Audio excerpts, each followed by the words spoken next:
बिस्मिल्लाहिर्रहमानिर्रहीम। आज हम डिस्कस करेंगे torque on a current carrying coil in a uniform magnetic field. यानी कि अगर एक कॉइल जो है उसमें से करंट फ्लो हो रहा है और वो कॉइल मैग्नेटिक फील्ड के अंदर पड़ी हुई है तो उसके ऊपर टॉर्क कितना अप्लाई होगा। तो उसके लिए हम ये अरेंजमेंट करते हैं इस तरह की कि ये एन पोल है, ये एस पोल है। जाहिर है ये दोनों पोल एक दूसरे के, इसके फेसेस जो हैं एक दूसरे के पैरेलल हैं। तो इसका मतलब ये होगा कि यहाँ पे मैग्नेटिक फील्ड जो होगा वो ऑलमोस्ट यूनिफॉर्म होगा इसके अंदर, यानी दोनों पोल फेसेस के अंदर जो रीजन बनता है इसमें यूनिफॉर्म मैग्नेटिक फील्ड है। अब इस फील्ड के अंदर जो है हमने एक कॉइल रखी हुई है और कॉइल को करंट सोर्स से हमने अटैच कर दिया और ये कॉइल हमने ली है फिलहाल रेक्टेंगुलर शेप में। इसकी विड्थ जो है वो ए के इक्वल है और इसकी लेंथ जो है वो एल कैपिटल के बराबर हमने ली है। तो जब इसके अंदर से करंट फ्लो होगा तो क्या होगा, ये देखिए कॉइल का एक एंड ये बनता है, जिनके अभी पहले हम एक सिंगल लूप ले लेते हैं। तो ये लूप का ये एक एंड बना, ये दूसरा बना, ये तीसरा बना, ये चौथा बना। तो अब इन चारों यानी कि जो साइडें हैं उसके ऊपर जो फोर्स लगती है उसकी वैल्यू हम देख लेते हैं कि किसके बराबर होगी। हमें पता है कि अगर एक करंट कैरियर कंडक्टर जो है उसको मैग्नेटिक फील्ड के अंदर रखा जाए तो उसके ऊपर जो फोर्स लगती है वो आई एल क्रॉस बी के इक्वल होती है। अब यहाँ देखें, ये आपके पास ए बी साइड है। अब ए बी साइड जो है इसमें करंट जो है, ये जो याद होगा आपको कि ये एल वेक्टर जो है हम लेते हैं, एक्चुअली ये हमारा जो ऐसा वेक्टर होता है जिसकी मैग्नीट्यूड जो होती है वो कंडक्टर की लेंथ के बराबर होती है और हम इसकी डायरेक्शन वो लेते हैं जिस डायरेक्शन में करंट फ्लो हो रहा है। अब ये देखिए कि एल की डायरेक्शन हुई ये और बी की डायरेक्शन हुई ये, यानी कि बी और एल एक दूसरे के अपोजिट हैं, दोनों एक दूसरे के अपोजिट डायरेक्शन में हैं।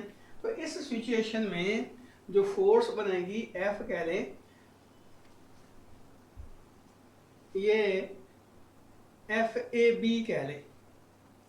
एफ ए बी किसकी इक्वल होगी, एफ ए बी, यानी कि इस साइड के ऊपर ए बी साइड के ऊपर जो फोर्स होगी उसकी मैग्नीट्यूड हम निकालते हैं तो ये आएगा I L B sine of 180 degree. क्यों बोला कि एल की डायरेक्शन जो है वो ये है और बी की डायरेक्शन ये है, दोनों एक दूसरे के अपोजिट हैं। तो ये आ जाएगा F A B is equal to I L B sine of 180 degree. और आपको पता है साइन 180 डिग्री जो है वो जीरो के इक्वल होता है, इसलिए इस साइड पे फोर्स जो है वो कोई नहीं लगेगी। अब फिर लेते हैं B C side, F B C किसके बराबर होगा। अब ये देखें यहाँ कंडक्टर जो है उसके अंदर से करंट अपवर्ड डायरेक्शन में फ्लो हो रहा है और मैग्नेटिक फील्ड की डायरेक्शन ये है। अब एल पे हाथ रख के बी की तरफ उंगलियां रोटेट करें तो हमारा थंब जो है इनवर्ड जाता है, व्हाइट बोर्ड के अंदर जाता है, अवे फ्रॉम अस जाता है। इसका क्या मतलब हुआ कि इसके ऊपर जो फोर्स लगेगी वो हमसे अवे लग रही है। तो एफ बी सी जो होगी उसकी मैग्नीट्यूड क्या होगी, इसको हमने F2 से शो किया। चलो तो ये होगा, ये देखिए इसमें करंट फ्लो हो रहा है I, इसकी लेंथ है L और है मैग्नेटिक फील्ड B के अंदर और साइन ऑफ 90 डिग्री, क्योंकि ये दोनों एक दूसरे के साथ राइट एंगल बना रहे हैं। तो इसका मतलब ये होगा कि साइन 90 आ गया तो F2 आपका किसके इक्वल आ जाएगा, आई एल बी के बराबर आ जाएगा। और इसी तरह अगर हम ये एफ सी डी की वैल्यू फाइंड आउट करना चाहते हैं तो वो किसके बराबर होगा। अब देखिए इसमें करंट जो है उसकी डायरेक्शन होगी ये और मैग्नेटिक फील्ड की डायरेक्शन भी ये है। तो इसका मतलब ये होगा कि यहाँ हम लिखेंगे, बल्कि यहाँ भी आई ए लिखें क्योंकि इसकी मैग्नीट्यूड जो है वो ए के बराबर है। तो ये आपके पास आ जाएगा F C D is equal to I A B sine of 0 degree, क्योंकि ए अपना मैग्नेटिक फील्ड और जो करंट है वो एक ही डायरेक्शन में फ्लो हो रहे हैं। तो इसका क्या मतलब हुआ कि साइन 0 आ जाएगा तो ये भी, यानी कि एफ सी डी जो है वो भी 0 के बराबर, इस एंड के ऊपर भी फोर्स जो है वो 0 के बराबर लगेगी। अब ये D A, F D A किसके बराबर होगा, इसको हमने F1 से शो किया हुआ है, तो इसकी मैग्नीट्यूड किसके बराबर होगी, I L B sine of, फिर 90 डिग्री आ जाता है, क्योंकि ये देखें ये मैग्नेटिक फील्ड की डायरेक्शन है, ये एल की डायरेक्शन है, दोनों के दरमियान एंगल बनता है 90 डिग्री का, इसलिए हम इसको भी F1 को कह यानी कि एफ डी ए जो है वो F1 के इक्वल हमने ले लिया, और ये आएगा आई एल बी के बराबर। अब यहाँ देखिए एक एंड ये है जिसके ऊपर फोर्स लग रही है, और एक एंड ये है जिसके ऊपर फोर्स लग रही है, ये एंड और ये एंड यानी कि ये दोनों साइडें जो है इनके ऊपर कोई फोर्स नहीं लग रही, और मजे की बात यह है कि दोनों फोर्सेस एक दूसरे के अपोजिट लग रही है, इस एंड के ऊपर फोर्स हमारी तरफ और इस एंड के ऊपर फोर्स हमसे अवे, इस तरह ऐसे। इसका क्या मतलब हुआ कि अगर ये कॉइल जो है कैपेबल ऑफ रोटेशन होगी तो डेफिनेटली ये रोटेट करेगी, किस डायरेक्शन में, ऐसे, ये इस डायरेक्शन में, ऊपर से देखेंगे इसको तो ये क्लॉकवाइज डायरेक्शन में रोटेट करना शुरू कर देगी, और ये पर्टिकुलर केस में तो हमने कहा कि इस साइड के ऊपर इस साइड के ऊपर मैक्सिमम फोर्स लगती है, और वो उसकी वैल्यू है आई एल बी। अब आपको पता है कि अगर एक ऑब्जेक्ट के ऊपर दो इक्वल और अपोजिट फोर्सेस लग रही हैं तो ये कहलाता है कपल ऑफ द फोर्सेस, यानी कि सिंपली हम कह देते हैं कपल। तो इसका मतलब ये हुआ कि ये F1 और F2 कपल बना रहे हैं, और कपल का जो टार्क होता है वो किसके बराबर होता है, जाहिर है ये दोनों फोर्सेस की मैग्नीट्यूड इक्वल होती है, और दोनों फोर्सेस के दरमियान जो परपेंडिकुलर डिस्टेंस होता है वो moment arm of the couple होता है। फॉर एग्जांपल यहाँ देखें कि ये एंड इधर है, ये एंड इधर है, तो दोनों जो एंड हैं इनके दरमियान जो परपेंडिकुलर डिस्टेंस होगा एक्चुअली वो इसकी विड्थ के बराबर होगा। याद रखें ये एक स्पेशल केस हम देख रहे हैं जिसमें कॉइल का जो प्लेन है वो मैग्नेटिक फील्ड के पैरेलल है, या एरिया जो है वो मैग्नेटिक फील्ड के परपेंडिकुलर है। तो इस इंस्टेंट के ऊपर इसकी जो वैल्यू होगी फोर्स की वो एग्जैक्टली ये इधर होगी और ये एग्जैक्टली हमसे अवे होगी। इसका मतलब ये हुआ कि इस वक्त का टार्क अगर हम मालूम करना चाहते हैं तो टार्क हम कहते हैं कपल का, वो होता है फोर्स और मोमेंट आर्म का प्रोडक्ट।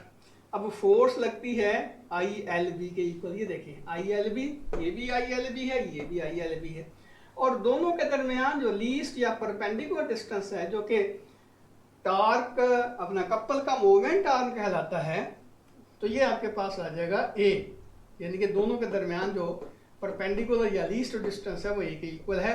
इसका मतलब ये होगा कि टार्क ऑफ द कपल जो होगा आई एल बी ए के इक्वल होगा, या इसको हम कह सकते हैं torque is equal to I B L ए।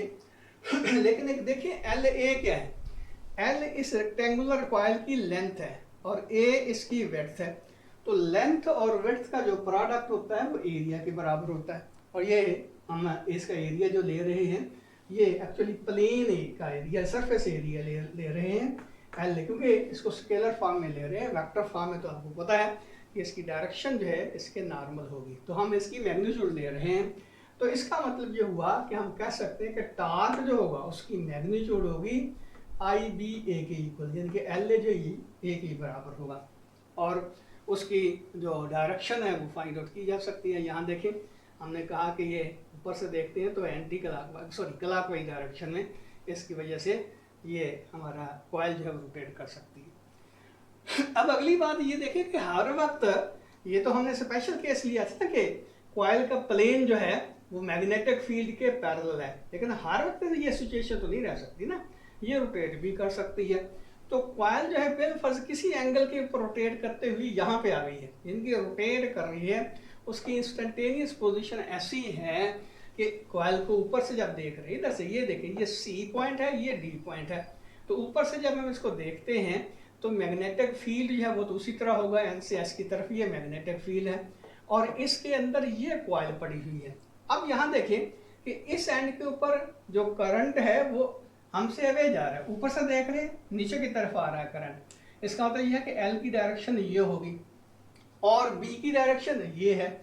अब ये एल की डायरेक्शन, ये बी की डायरेक्शन, तो फोर्स इधर लगेगी, तो F1 जो है वो इधर लगेगी, जिसकी मैग्नीट्यूड हम पहले ही पढ़ चुके हैं कि आई एल बी के बराबर होगी। और इसी तरह ये जो हमारा एंड है, ये वाला एंड है, इसमें करंट जो हमारी तरफ आ रहा है, इसका मतलब इसके एल की डायरेक्शन हमारी तरफ है, तो ये एल की डायरेक्शन है, ये एल की डायरेक्शन है, ये बी की ये एल की डायरेक्शन है।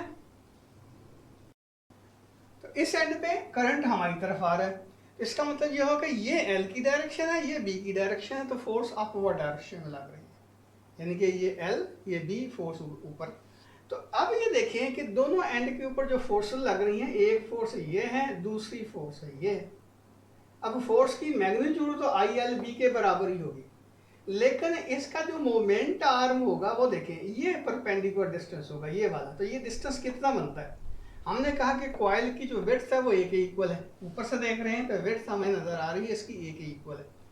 और ये कॉइल जो है वो मैग्नेटिक फील्ड के साथ एंगल जो बना रहा है उसका प्लेन वो अल्फा के बराबर है। तो ये देखिए, ये एक राइट एंगल ट्राइंगल बनती है, इसमें ये बनता है बेस। तो बेस किसके बराबर होता है?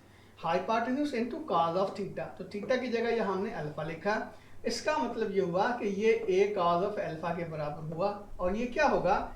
ये दोनों फोर्सेस के दरमियान जो डिस्टेंस है, जो परपेंडिकुलर डिस्टेंस है, जिसको हम मोमेंट आर्म कहेंगे। तो अब इस सिचुएशन में इसका मोमेंट आर्म ए नहीं होगा, बल्कि क्या होगा? ए कॉस ऑफ अल्फा। तो इसका मतलब अब टार्क किसके बराबर होगा इस सिचुएशन में? तो ये आ जाएगा आई बी एल, तो फोर्स है, और मोमेंट आर्म बना A cos of alpha. Force और मोमेंट आर्म का प्रोडक्ट, तो फोर्स और मोमेंट आर्म, तो ये आ जाएगा I B L A cos of alpha. लेकिन एल ए हम पहले ही कह चुके हैं कि ये तो एरिया है, सरफेस एरिया है। तो टार्क किसके बराबर होगा? I B A cos of alpha. तो ये उस वक्त की सिचुएशन है जब हमारा ये एक टर्न होगा, एक लूप होगा कॉइल का। लेकिन जाहिर आपको पता है कि कॉइल के अंदर कई लूप होते हैं, जिसका मतलब अगर इसके नंबर ऑफ लूप या नंबर ऑफ टर्न्स जो एन के बराबर होंगे तो इसका जो टार्क होगा वो एन टाइम इंक्रीज हो जाएगा। तो अब टार्क फिर हम लिखेंगे N I B A cos of alpha. तो इसका मतलब टार्क जो है किसी भी एंगल अल्फा के ऊपर उसकी वैल्यू जो है इसके बराबर होगी। यानी कि ऐसी कॉइल जिसके नंबर ऑफ टर्न एन के बराबर है, उसमें आई करंट फ्लो हो रहा है, उसको रखा हुआ है मैग्नेटिक फील्ड के अंदर जिसकी स्ट्रेंथ बी के बराबर है, और इसका कॉइल का एरिया ए के इक्वल है, और इसका जो प्लेन है, यानी कि कॉइल का जो प्लेन है वो मैग्नेटिक फील्ड के साथ अल्फा एंगल बना रहा है। अब बड़ी इंटरेस्टिंग बात यह है कि हमने ये जो रिलेशन डिराइव की थी ये तो रेक्टेंगुलर कॉइल के लिए की थी, लेकिन यहाँ देखें कि सिर्फ इसका एरिया आ रहा है। इसका मतलब ये हुआ कि कॉइल किसी भी शेप में क्यों ना हो, लाजमी नहीं है कि वो रेक्टेंगल ही शेप में हो, वो ओवल शेप में भी हो सकती है, वो सर्कुलर शेप में भी हो सकती है, वो स्क्वायर शेप में भी हो सकती है। तो किसी भी शेप में हो, यहाँ पे उसका सिर्फ एरिया आएगा। तो फिर हमने ये देखना है कि कॉइल का जो प्लेन है उसका मैग्नेटिक फील्ड के साथ कितना एंगल बनता है, तो वो ये अल्फा आएगा। उसके नंबर ऑफ टर्न्स कितने हैं, उसमें करंट कितना फ्लो हो रहा है, किस मैग्नेटिक फील्ड के अंदर पड़ा हुआ है। तो ये रिलेशन जो है आप हर किस्म की शेप की कॉइल के ऊपर अप्लाई कर सकते हैं उसका टार्क फाइंड आउट करने के लिए। तो इसकी आगे दिलचस्प किस्म की एप्लीकेशन आ रही है गैल्वानोमीटर के अंदर, तो फिर वो इंशाल्लाह आपको पता चल जाएगा कि ये यानी कि कितनी यूज़फुल किस्म की इक्वेशन हमारे सामने आ गई। तो ये जो सारी इलेक्ट्रिक मोटर्स वगैरह होती हैं वो इसी असूल पे काम करती हैं। अल्लाह हाफिज़।